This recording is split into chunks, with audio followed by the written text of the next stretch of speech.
Right. Swamiji had heard of Ma, so far as I can see, sometime in the year 1946 or 47. Oh, he'd heard it. 46 or 47, because a professor of philosophy of Calcutta University was a great admirer of Ma. Ma. He was called Dr. Mahendranath Sarkar. Yes. Mahendranath Sarkar, imposing figure. And he was a great Vedantin and a devotee of Kailas Ashram. Acha. So every summer vacation he came with his family, they put up at the Kailas Ashram as their guests.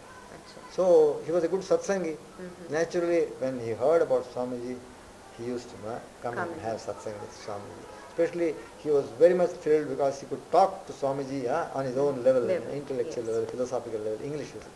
So he first told, during one of his visits, he was talking to Swamiji and said, I would like, have you heard of Ma Anme? Swamiji said, no. Well, I would like to tell you something interesting of this extraordinary personality. Then he started talking about Ma. I happened to be by the side. Oh, you were? I Yes, see. yes, The yes. first That is time how- you heard about yes, her. yes. Then And that is the first time you heard yes, about her yes, too? yes. Because I had come to North only in 1943. And in those days, Ma was more in either Almora, Ekantavas. no, more in Varanasi and those places. I see. Kankal Hardwar was not Was not her usually her, center. no, not a center. Occasionally maybe she used to go directly to Dehradun and back, but more she was in Varanasi, Nainital, Simla, Nainital, Almora and other places. And when what I heard made a deep impression of it. He told his experience of meeting Ma in those very early days. Yes. When she was young, Acha. young lady, you Yes, see. yes. And he says, oh Swamiji, the impact that it made upon me, it was something not of this world, And we found in her a personality who was not at all aware, not of this level of consciousness at all. Completely consciousness placed in a higher level.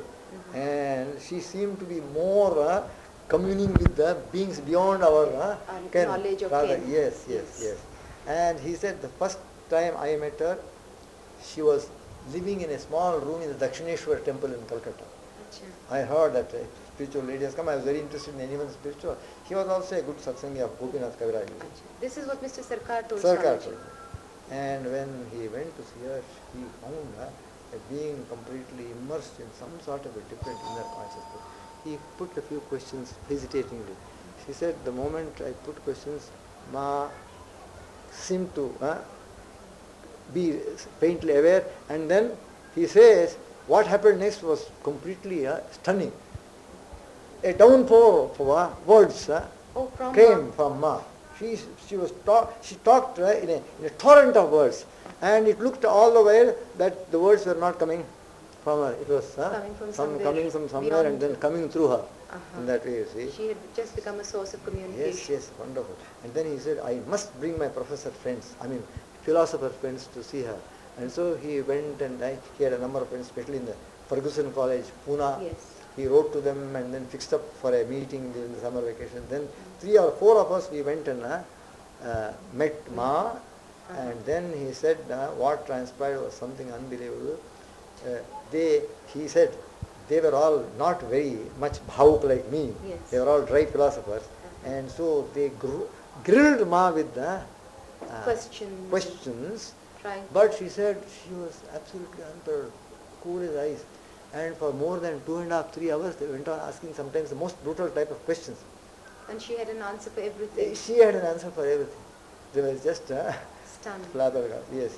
And he said, this is what happened. They went back convinced that this is a phenomenon about which we have not yet known anything, but something extraordinary. He said all that. So I had a deep desire to, if God wills, somewhere I must see this wonderful being. And so it came about that end of 1947, I became ill. I see. Master sent me to Nagpur to a doctor-disciple office. He said, all right, send him there, I will look after him. So I was Sent there. yes, and he was a very flourishing doctor, but at the same time an honorary physician of Mayo Hospital. They put me in the hospital as his patient, looked after me. It was when I was there for 3 months, 1947 December, 48 January, 48 February, and it was there I received the news of Gandhi's assassination. Assassination. And then, after I was discharged, I wrote to Swamiji and asked permission to come via Allahabad, Varanasi and all that. I have never seen those places. He said, okay, we do so. So when I came to Varanasi, there was an old Guru Bhai of mine who was living in Bhikshaprati, very old man. He said, you remain with me, I look after you. 10 days I was there. At that time I was in Varanasi. I see. And she was having a very great yajna. I think it was a yajna in which 1 crore of Gayatri, Japs. yes, was undertaken or something. It went over several years. I see. And so every day in her ashram, about 108 pandits used to come and sit and do Gayatri Jap. That thing was on. 48, spring of 48. Then I went. Okay. You met her. That And was since the first then, meeting. Since then we have met many times. But how she came into contact with Swami Shivananda, how he met her first. Yes. He had not seen her. In 1954 or 56, she used to come sometimes. Oh, you here. met her before Swamiji No, met no. her? Yes. You met her yes, long yes, before yes, that? long before. And you did not talk to Swamiji about her? Yes, Because you had your own, when I you came were all the back, I time told. conveying Yeah, everything. He was very happy. I told everything. How when I told about Swamiji's name, oh, Pitaji ko hamara pranam do. Pitaji ko hamara pranam do, she said. And when she heard that, she had heard of Swamiji's name, you see. And then later on, Maharaj of Teri, he became her disciple. Yes. Maharani especially. And so they gave her a little ashram about 15 miles higher up. It's called Anand Kashi, she called it. So sometimes she started coming here also. And then 1 year, you see, in all these places, these Hardwar and Rishikesh, place of ashrams and ashrams and ashrams. And these ashrams have got about 4-5 months of very big satsangs, especially during the yatra season for the yatris. Yes. Starting in April, May, June, July, by August is over. Then the next 7 months it's all quiet. Very quiet. And then one very holy saint, he also doing the same kind of work like Swamiji. He disciple of a great saint called Swami Ekarasananda, 3 or 4 disciples. One of them, Sukadevanji, he came and established ashram here called Paramatniketan. Every year there was this. So 1 year he invited Ma for this.